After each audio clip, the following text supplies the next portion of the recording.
Today's class, let's discuss what is a project report.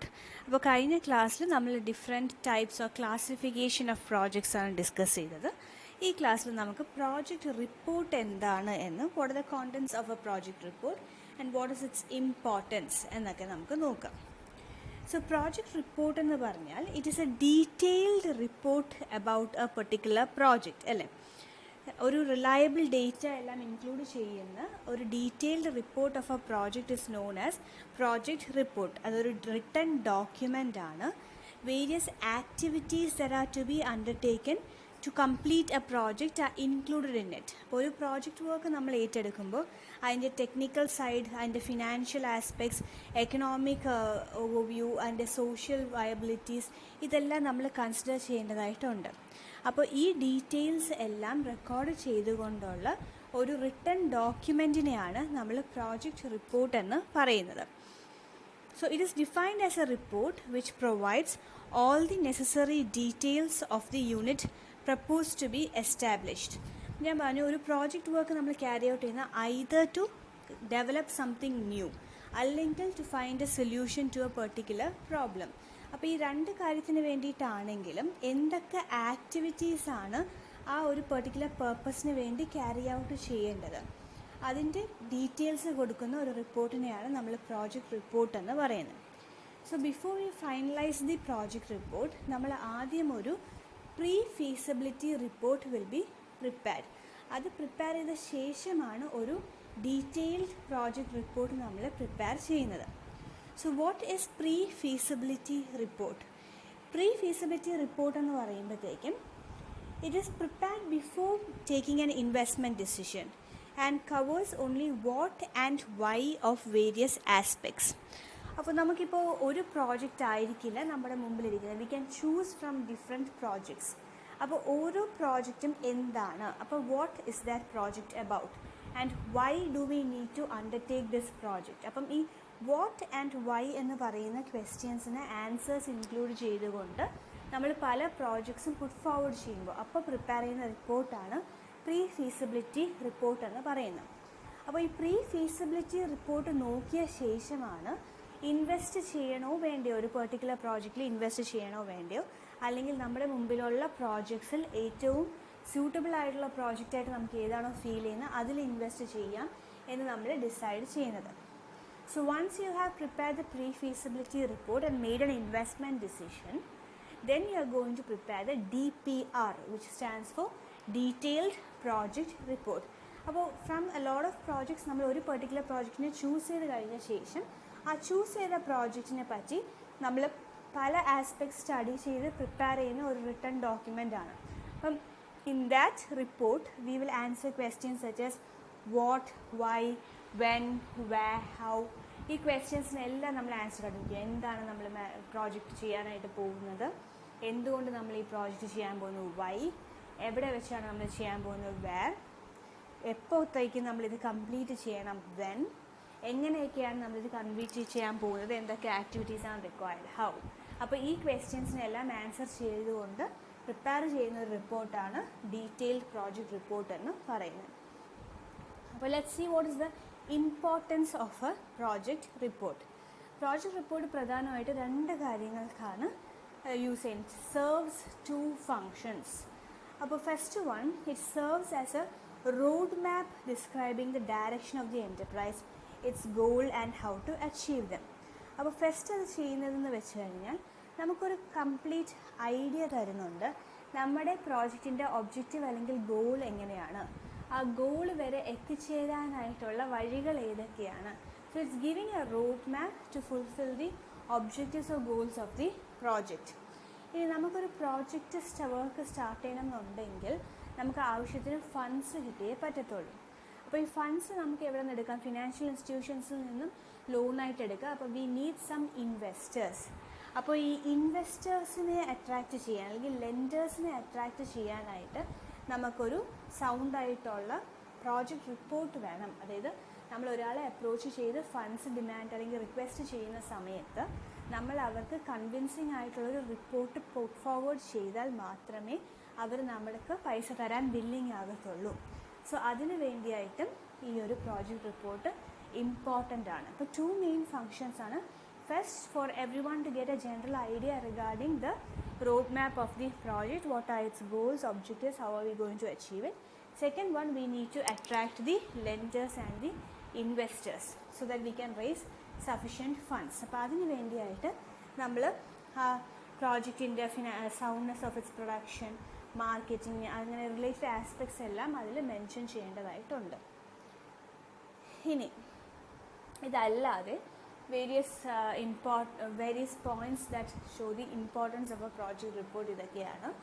It facilitates project appraisal. ഒരു project report ഉണ്ടെങ്കിൽ from time to time we can appraise the project. ഇപ്പം എങ്ങനെയാണ് perform ചെയ്യുന്നത്, നല്ല project തന്നെയാണോ, എന്തെങ്കിലും rectifications നമ്മൾ ചെയ്യേണ്ടതായിട്ടുണ്ടോ. അപ്പോൾ അത് പ്രോജക്റ്റ് അപ്രൈസലിന് വേണ്ടിയായിട്ട് ഇത് ഹെൽപ്പ് ചെയ്യുന്നുണ്ട്.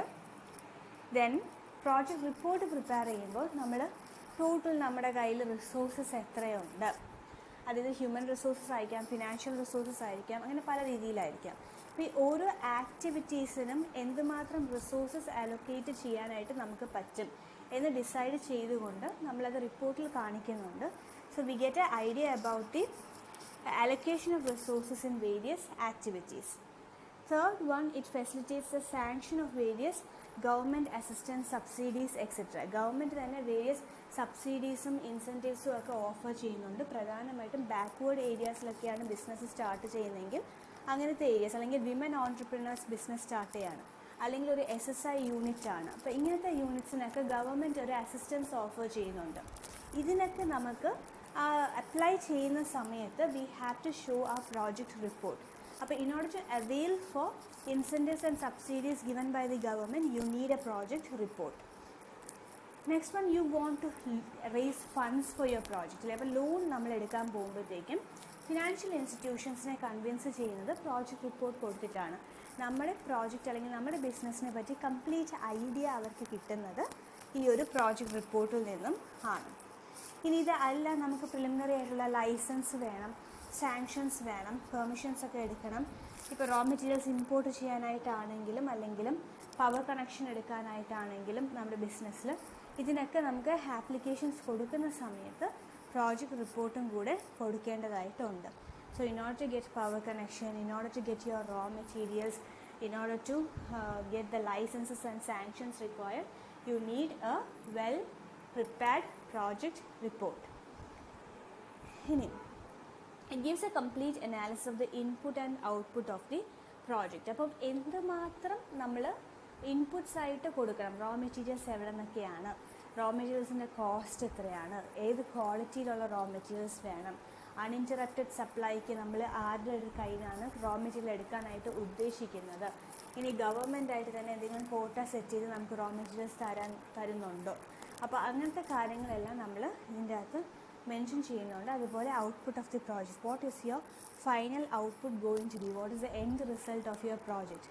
അത് നമ്മൾ എവിടെയാണ് വിൽക്കാൻ ഉദ്ദേശിക്കുന്നത്, നാട്ടിലാണോ അതോ ഫോറിൻ കൺട്രിയിൽ എവിടെയെങ്കിലും ആണോ, അത് എങ്ങനെയാണ് ഹെൽപ്ഫുൾ ആവാനായിട്ട് പോകുന്നത്, ഈ കാര്യങ്ങളൊക്കെ നമ്മൾ മെൻഷൻ ചെയ്യും. ദെൻ ഫെസിലിറ്റേറ്റ്സ് കമ്പാരിസൺ വിത്ത് വേരിയസ് അതർ ഐറ്റംസ്. അപ്പോൾ പ്രോജക്റ്റ് റിപ്പോർട്ട് ഉണ്ടെങ്കിൽ നമുക്ക് we can use it for comparison also. Now, contents of a project report. എന്തൊക്കെയാണ് ഇതിൻ്റെ ഉള്ളടക്കം എന്നാണ് നമുക്ക് നെക്സ്റ്റ് നോക്കാനായിട്ട് ഉള്ളത്. അപ്പോൾ ഇതൊരു essay mark question ആണ്. 15 മാർക്സിന് ചോദിച്ച് കാണാറുണ്ട് ഈ ഒരു പെർട്ടിക്കുലർ ടോപ്പിക്, കണ്ടൻസ് എന്തൊക്കെയാണ് എന്നുള്ളത്. അപ്പം ആദ്യം നമ്മളൊരു പ്രോജക്റ്റ്, ഇപ്പോൾ ഒരു നമുക്കിപ്പോൾ ഒരു ഡെഫിനറ്റ് ആയിട്ടുള്ള ഒരു സ്ട്രക്ചർ ഉണ്ട് ഒരു പ്രോജക്റ്റ് റിപ്പോർട്ടിന്. ഈ ഒരു ഫോമാറ്റ് തന്നെ എല്ലാവരും ഫോളോ ചെയ്യണം എന്നൊന്നുമില്ല. It can change from project to project based upon the person preparing the project. അപ്പം ജനറൽ ആയിട്ട് ഒരു പ്രോജക്റ്റ് റിപ്പോർട്ടിൽ വരേണ്ടത് എന്തൊക്കെയാണ് എന്ന് ചോദിച്ചാൽ ആദ്യം തന്നെ ബേസിക്കലി നമ്മളൊരു, ഞാൻ പറഞ്ഞു ഈ പ്രോജക്റ്റ് റിപ്പോർട്ട് കാണിച്ച് വേണം നമ്മൾ ഇൻസെൻറ്റീവ്സിനും സബ്സിഡീസിനും അപ്ലൈ ചെയ്യാൻ, ലോൺസ് റേസ് ചെയ്യാൻ വേണ്ടിയായിട്ട്, അതുപോലെ തന്നെ സാങ്ഷൻസും പെർമിഷൻസും ഒക്കെ വാങ്ങിച്ചെടുക്കാനായിട്ടും, അതുപോലെ ബിസിനസ്സിലുള്ളവർക്ക് അതിനെപ്പറ്റി കൂടുതൽ ഡീറ്റെയിൽ ആയിട്ട് അറിയാനും ഒക്കെയെന്ന് പറഞ്ഞു. അപ്പോൾ എന്തൊക്കെയാണ് ഇതിൽ വേണ്ടത്? ആദ്യം ഒരു ജനറൽ ഇൻഫർമേഷൻ വേണം. General information regarding your company. നിങ്ങളുടെ കമ്പനി ഏത് കമ്പനിയാണ്, എന്ത് പ്രോഡക്റ്റാണ് നിങ്ങൾ ഈ ഒരു പ്രോജക്റ്റ് വഴിയായിട്ട് പ്രിപ്പയർ ചെയ്യാൻ അല്ലെങ്കിൽ പ്രൊഡ്യൂസ് ചെയ്യാനായിട്ട് ഉദ്ദേശിക്കുന്നത്, ഇതിൻ്റെ ആവശ്യകത എന്താണ്, നീഡ് ഫോർ ദ പ്രോജക്റ്റ്. അങ്ങനെ ഏറ്റവും ആദ്യം ആൾക്കാർക്ക് അറിയേണ്ടത് നിങ്ങൾ ആരാ അല്ലേ. അപ്പം എന്തുവാണ് നിങ്ങളുടെ പ്രോഡക്റ്റ് എന്ന് അറിയാനാണ് ആദ്യം താല്പര്യം. So this is a product, this is a company, this is the need for the project എന്ന് പറഞ്ഞാൽ നമ്മൾ ആദ്യം ജനറൽ ഇൻഫർമേഷൻ കൊടുക്കുന്നു. രണ്ടാമത്തേത് ഹൂ ഇസ് ദി പ്രൊമോട്ടർ എന്നറിയാനായിട്ട് എല്ലാവർക്കും താല്പര്യം കാണും. Who is the actual person promoting the business, who is the owner of the business. അപ്പോൾ അയാളുടെ പേര്, അയാളുടെ എഡ്യൂക്കേഷണൽ ക്വാളിഫിക്കേഷൻ, വർക്ക് എക്സ്പീരിയൻസ് എന്തൊക്കെയുണ്ട്, ഇനി പ്രോജക്റ്റ് റിലേറ്റഡ് എക്സ്പീരിയൻസ് എന്തൊക്കെയാണ്. അപ്പോൾ വെൽ എക്സ്പീരിയൻസ്ഡ് ആയിട്ട് ഉള്ള ഒരാളാണ് ആ പ്രോജക്റ്റ് വർക്ക് ക്യാരി ഔട്ട് ചെയ്യുന്നത്. നല്ല ക്രെഡിബിലിറ്റി ഉണ്ട്, ക്രെഡിറ്റ് വർത്തി ആയിട്ടുള്ള ഒരു പേഴ്സൺ ആണ്, പാസ്റ്റ് ട്രാക്ക് റെക്കോർഡെല്ലാം എക്സലൻ്റ് ആണെന്നൊക്കെ ഉള്ള ഒരാളാണെങ്കിൽ കുറച്ചും കൂടെ ആളുകളെ കൺവിൻസ് ചെയ്യാനായിട്ട് അത് നമുക്ക് ഹെൽപ്ഫുൾ ആയിരിക്കും. So first you are going to give the general information, second you are going to give the details about the promoter. അതിനുശേഷം എന്തോന്നാ എന്ന് നമ്മൾ പറഞ്ഞു, വാട്ട്, ആരാ എന്ന് നമ്മൾ പറഞ്ഞു, who. Next question is obviously where, എവിടെയാണ് നമ്മൾ ഈ ബിസിനസ് അല്ലെങ്കിൽ ഈ പ്രോജക്റ്റ് വർക്ക് ക്യാരി ഔട്ട് ചെയ്യാനായിട്ട് ഉദ്ദേശിക്കുന്നത്. അപ്പോൾ what is the location of our business, why did we choose that particular location, ആ ഒരു പെർട്ടിക്കുലർ ജോഗ്രഫിക്കൽ ഏരിയയിൽ നമ്മൾ കൊണ്ടുപോയി നമ്മുടെ പ്രോജക്റ്റ് സെറ്റപ്പ് ചെയ്യാനായിട്ടുള്ള റീസൺസ് എന്തുകൊണ്ടാണ്, what are the locational benefits എന്നുള്ള കാര്യങ്ങളെല്ലാം നമ്മൾ ഒരു പെർട്ടിക്കുലർ ടോപ്പിക്കായിട്ട് നമ്മൾ എക്സ്പ്ലെയിൻ ചെയ്യും. നെക്സ്റ്റ് ലാൻഡ് വേണം അല്ലേ, നമുക്കൊരു സ്ഥലത്ത് ഒരു പെർട്ടിക്കുലർ ഏരിയയിലാണ് നമ്മൾ സ്റ്റാർട്ട് ചെയ്യാൻ ഉദ്ദേശിക്കുന്നത്, അവിടെ നമുക്കൊരു പീസ് ഓഫ് ലാൻഡും ബിൽഡിങ്ങും വേണം, എന്നാൽ മാത്രമേ നമുക്ക് അവിടെ നമ്മുടെ പ്രൊഡക്ഷൻ ആക്ടിവിറ്റീസ് ക്യാരി ഔട്ട് ചെയ്യാനായിട്ട് പറ്റത്തുള്ളൂ. അപ്പോൾ ഈ ലാൻഡ് ഏരിയയെ പറ്റിയുള്ള ഡീറ്റെയിൽസ്, അതുപോലെ തന്നെ കൺസ്ട്രക്ഷൻ, ടൈപ്പ് ഓഫ് കൺസ്ട്രക്ഷൻ, ഏത് ടൈപ്പ് ഓഫ് കൺസ്ട്രക്ഷനാണ് നിങ്ങൾ ഫോളോ ചെയ്യാൻ പോകുന്നത്, നിങ്ങളുടെ ആ ഒരു ബിൽഡിംഗ് കൺസ്ട്രക്ട് ചെയ്തെടുക്കാനായിട്ട് എന്തുമാത്രം കോസ്റ്റ് ഇൻകർ ചെയ്യും, പ്ലാന്റ് ലേ ഔട്ട് എങ്ങനെയാണ്, detail plant and estimates are to be showed. So all information regarding that, how are you going to go about constructing that particular building. അപ്പോൾ ലേബറേഴ്സിന് എവിടെ നിന്ന് കിട്ടും, നമുക്ക് അതിന് എന്തുമാത്രം കോസ്റ്റ് ആകും, എത്ര ടൈം ലിമിറ്റിനുള്ളിൽ നമുക്ക് ആ ബിൽഡിംഗ് കൺസ്ട്രക്ട് ചെയ്ത് കംപ്ലീറ്റ് ചെയ്യാൻ പറ്റും, എന്തൊക്കെയാണ് നമ്മുടെ ആ ബിൽഡിങ്ങിൻ്റെ സ്ട്രക്ചർ എങ്ങനെയാണ്, അതിൻ്റെ ബ്ലൂ പ്രിൻ്റ് എന്താണ്, ഈ കാര്യങ്ങളെല്ലാം നമ്മളതിൽ എക്സ്പ്ലെയിൻ ചെയ്യും. സോ ആദ്യം നമ്മൾ ജനറൽ ഇൻഫർമേഷൻ, നമ്മുടെ പ്രോഡക്റ്റ് എന്താണ്, അതിൻ്റെ ആവശ്യകത എന്താണ്, നമ്മുടെ കമ്പനിയുടെ പേരെന്താണ്, രണ്ടാമത്തെ പ്രൊമോട്ടറിനെ പറ്റിയുള്ള ഡീറ്റെയിൽസ്, ആരാണ്, എക്സ്പീരിയൻസ് എത്രയാണ്, അഡ്രസ്സ് എന്താണ് എന്നൊക്കെയുള്ള കാര്യങ്ങൾ, മൂന്നാമത് നമ്മുടെ പ്രോജക്റ്റ് എവിടെയാണ് ലൊക്കേറ്റ് ചെയ്തിരിക്കുന്നത്, ആ ലൊക്കേഷൻ ചൂസ് ചെയ്യാനുള്ള റീസൺസ്, നാലാമത്തത് നമുക്ക് ഇവിടെ ഏത് പ്ലോട്ട് ഓഫ് ലാൻഡാണ് നമ്മൾ വാങ്ങിച്ചത്, അവിടെ ബിൽഡിംഗ് കൺസ്ട്രക്ട് ചെയ്യണമെങ്കിൽ അതുമായിട്ട് റിലേറ്റ് ചെയ്തിട്ടുള്ള details complete. Once you have a building and land, then you need plant and machinery അല്ലേ. മെഷീനറി ഉണ്ടെങ്കിലേ നമുക്ക് നമ്മുടെ പ്രൊഡക്ഷൻ ആക്ടിവിറ്റീസ് ക്യാരി ഔട്ട് ചെയ്യാനായിട്ട് പറ്റത്തുള്ളൂ. അപ്പം എത്ര കപ്പാസിറ്റി, നമ്മളിപ്പോൾ എത്ര യൂണിറ്റ്സാണ് ഒരു വർഷം മാനുഫാക്ചർ ചെയ്യാനായിട്ട് ഉദ്ദേശിക്കുന്നതെന്ന് നമുക്ക് കാണും. അത്രയും മാനുഫാക്ചർ ചെയ്യാൻ എത്ര മെഷീനറി വേണം, ആ മെഷീനറിക്ക് കോസ്റ്റ് എത്രയാണ് ഇപ്പോൾ നമുക്ക് വേണ്ടി വരുന്നത്, ഏത് സപ്ലയറാണ് കുറച്ചും കൂടി റിലയബിൾ, ആരുടെ കയ്യിൽ നിന്നാണ് നമ്മൾ അത് വാങ്ങിക്കാനായിട്ട് പോകുന്നത്, ഇനി നമുക്ക് വേരിയസ് ഓൾട്ടർനേറ്റീവ്സ് എന്തൊക്കെയാണ് നമ്മുടെ മുമ്പിൽ ആ മെഷീനറി വാങ്ങിക്കാനായിട്ട്. ഞാനിപ്പോൾ അത് ഇമ്പോർട്ട് ചെയ്യുകയാണെങ്കിൽ എങ്ങനെ, ഹയർ പർച്ചേസിന് എടുക്കുകയാണെങ്കിൽ അങ്ങനെ, ലീസിന് എടുക്കുകയാണെങ്കിൽ അങ്ങനെ, ഇമ്മീഡിയറ്റ് ക്യാഷ് പേയ്മെൻ്റ് ആണെങ്കിൽ അങ്ങനെ. അപ്പോൾ അങ്ങനെ വേരിയസ് ഓൾട്ടർനേറ്റീവ്സ് നോക്കി അത് തമ്മിലുള്ള കോസ്റ്റ് കമ്പയർ ചെയ്യുക. ദെൻ ഇതിൻ്റെ സ്പെയർ പാർട്സിൻ്റെ ഡീറ്റെയിൽസ്, എത്ര ഫ്രീക്വൻ്റ് ആയിട്ട് നമ്മൾ ചേഞ്ച് ചെയ്യണം, അത് അവൈലബിൾ ആണോ അല്ലയോ, ഈ കാര്യങ്ങളൊക്കെ നമ്മൾ അതിൻ്റെ അകത്ത് മെൻഷൻ ചെയ്യണം. Next the production process, the actual production process, അതായത് പ്രോസസ്സ് ചാർട്ട് എന്താണ്, technical know how, various technologies ഇപ്പോൾ അവൈലബിൾ ആയിട്ടുള്ളത് ഏതൊക്കെയാണ്, നമ്മുടെ പ്രൊഡക്ഷൻ പ്രോഗ്രാം എങ്ങനത്തെയാണ്, അങ്ങനത്തെ ഡീറ്റെയിൽസ് എല്ലാം നമ്മൾ റെക്കോർഡ് ചെയ്യും in our project report. Next utilities, അതായത് നമുക്ക് ഇലക്ട്രിസിറ്റി വേണം, വാട്ടർ വേണം, പവർ വേണം, അങ്ങനെ പല കാര്യങ്ങളും ആവശ്യമുണ്ട്. അപ്പോൾ ഇതിൻ്റെയൊക്കെ കണക്ഷൻസ് അവിടെ അവൈലബിൾ ആണോ, അങ്ങനെയാണെങ്കിൽ അൺഇൻറ്ററപ്റ്റഡ് സപ്ലൈ നമുക്ക് എൻഷുർ ചെയ്യാൻ പറ്റുമോ, ദെൻ അങ്ങനത്തെ കാര്യങ്ങളെല്ലാം ഇതിൻ്റെ അകത്ത് ഡിസ്ക്രൈബ് ചെയ്യണം. ദെൻ റോ മെറ്റീരിയൽസ്, നിങ്ങൾക്ക് സ്ഥലം ഏത് കമ്പനിയാണെന്ന് പറഞ്ഞു, ആരാണെന്ന് പറഞ്ഞു, എവിടെയാണെന്ന് പറഞ്ഞു, അവിടുത്തെ ലാൻഡും ബിൽഡിങ്ങും എങ്ങനെ കൺസ്ട്രക്ട് ചെയ്യണമെന്ന് പറഞ്ഞു, മെഷീനറി എവിടെ നിന്ന് ഒപ്പിച്ചുകൊണ്ട് വരണമെന്ന് പറഞ്ഞു, അതിന് അവിടുത്തെ പവർ കണക്ഷൻസും വാട്ടർ സപ്ലൈയും കാര്യങ്ങളൊക്കെ എവിടെ നിന്ന് എടുക്കണമെന്ന് കണ്ടു. ഇനി നമുക്ക് ആക്ച്വൽ പ്രൊഡക്ഷൻ സ്റ്റാർട്ട് ചെയ്യണം. അപ്പോൾ ഈ പ്രൊഡക്ഷന് വേണ്ടിയായിട്ട് റോ മെറ്റീരിയൽസ് എവിടെ നിന്നാണ് എടുക്കുന്നത്, അതിൻ്റെ സപ്ലയേഴ്സ് ആരാണ്, വേരിയസ് സോഴ്സസ് എവിടെ നിന്നൊക്കെ നമുക്ക് സപ്ലൈ എടുക്കാം, ഇമ്പോർട്ട് ചെയ്യേണ്ട ആവശ്യമുണ്ടോ, അങ്ങനെയാണെങ്കിൽ അതിൻ്റെ കോസ്റ്റ് എങ്ങനെ, ആ കാര്യങ്ങളെല്ലാം നമ്മൾ മെൻഷൻ ചെയ്യും. ഇനി നമുക്ക് ഏറ്റവും ഇമ്പോർട്ടൻ്റ് ആയിട്ടുള്ളത് ലേബറേഴ്സ് അല്ലെങ്കിൽ മാൻ പവറിനെ ആവശ്യമുണ്ട്. ഈ മെഷീൻസിൻ്റെ അകത്ത് റോ മെറ്റീരിയൽസ് ഇട്ട് അതിൻ്റെ പ്രോസസ്സ് ചെയ്ത് ഒരു ഫൈനൽ പ്രോഡക്റ്റ് ആക്കി പാക്ക് ചെയ്ത് കൊടുക്കുന്നതൊക്കെ മാൻ പവറിൻ്റെ ആവശ്യമുണ്ട്. അപ്പം നമുക്ക് ടെക്നിക്കൽ സ്റ്റാഫിൻ്റെ ആവശ്യമുണ്ടോ, skilled labourers, semi skilled labourers, unskilled labourers ഒക്കെ എത്രത്തോളം വേണം, എവർക്കൊക്കെ എന്തുമാത്രം നമ്മൾ പൈസ കൊടുക്കേണ്ടി വരും, ലേബർ കോസ്റ്റ് എത്രയാണ്, is there A need for training, അങ്ങനെയാണെങ്കിൽ കോസ്റ്റ് ഓഫ് ട്രെയിനിങ് എങ്ങനെയാണ്, ഈ ഡീറ്റെയിൽസ് എല്ലാം ആയിരിക്കും നമ്മളിതിൽ ഇൻക്ലൂഡ് ചെയ്യുന്നത്. Next is regarding the actual product. നമ്മൾ നേരത്തെ നമ്മുടെ പ്രോഡക്റ്റ് എന്താണെന്ന് പറഞ്ഞു. അത് കഴിഞ്ഞിട്ട് ഇപ്പോൾ ഈ ഏരിയയിൽ നമ്മൾ സ്പെസിഫിക്കലി പറയുന്നത് ബേസിക്കലി ബേസ്ഡ് ഓൺ കോമ്പറ്റീറ്റേഴ്സ് ആരൊക്കെയാണ്, ഇതിന് സബ്സ്റ്റിറ്റ്യൂട്ട് പ്രോഡക്ട്സ് എന്തെങ്കിലും ഉണ്ടോ, ഇപ്പോൾ കറണ്ടായിട്ട് നമ്മൾ ചെയ്യുന്ന പോലത്തെ സിമിലർ പ്രോഡക്ട്സ് സപ്ലൈ ചെയ്യുന്നത് ആരൊക്കെയാണ്, ഏതൊക്കെ ഡിസ്ട്രിബ്യൂഷൻ ചാനൽസ് വഴിയായിട്ടാണ് നമ്മൾ സാധനം ആളുകളിലേക്ക് എത്തിക്കാനായിട്ട് നോക്കുന്നത്, ഡയറക്റ്റ് സെല്ലിംഗ് വഴിയായിട്ടാണോ, അതോ നമ്മൾ ഹോൾസെയിലേഴ്സിന് കൊടുത്തിട്ട് റീറ്റെയിലേഴ്സിന് സപ്ലൈ ചെയ്ത് അങ്ങനെയാണോ, അല്ലാതെ വേറെ ഏതെങ്കിലും മെത്തേഡ് വഴിയായിട്ടാണോ നിങ്ങൾ ഡിസ്ട്രിബ്യൂഷൻ ചെയ്യാനായിട്ട് ഇരിക്കുന്നത്. ദെൻ പ്രോഡക്റ്റ് മിക്സ് എങ്ങനെയാണ്, എത്രമാത്രം സെയിലാണ് നമ്മൾ എക്സ്പെക്റ്റ് ചെയ്യുന്നത്, ഈ കാര്യങ്ങളെല്ലാം നമ്മളതിൽ ഇൻക്ലൂഡ് ചെയ്യും.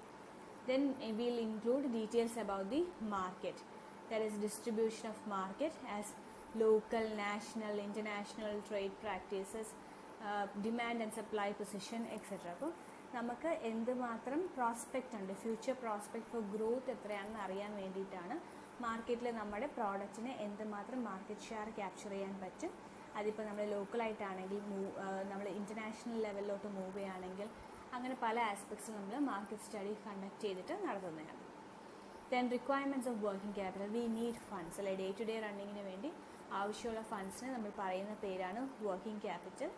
അപ്പോൾ ഈ വർക്കിംഗ് ക്യാപിറ്റൽ നമുക്ക് എവിടെ നിന്ന് റേസ് ചെയ്യാം, ഇനി ലോണായിട്ട് എടുക്കുകയാണെങ്കിൽ നമ്മൾ കൊളാറ്ററൽ സെക്യൂരിറ്റി കൊടുക്കേണ്ട ആവശ്യമുണ്ടോ, അങ്ങനെയുള്ള വേരിയസ് കാര്യങ്ങളാണ്, various aspects of working capital will be included in your project report.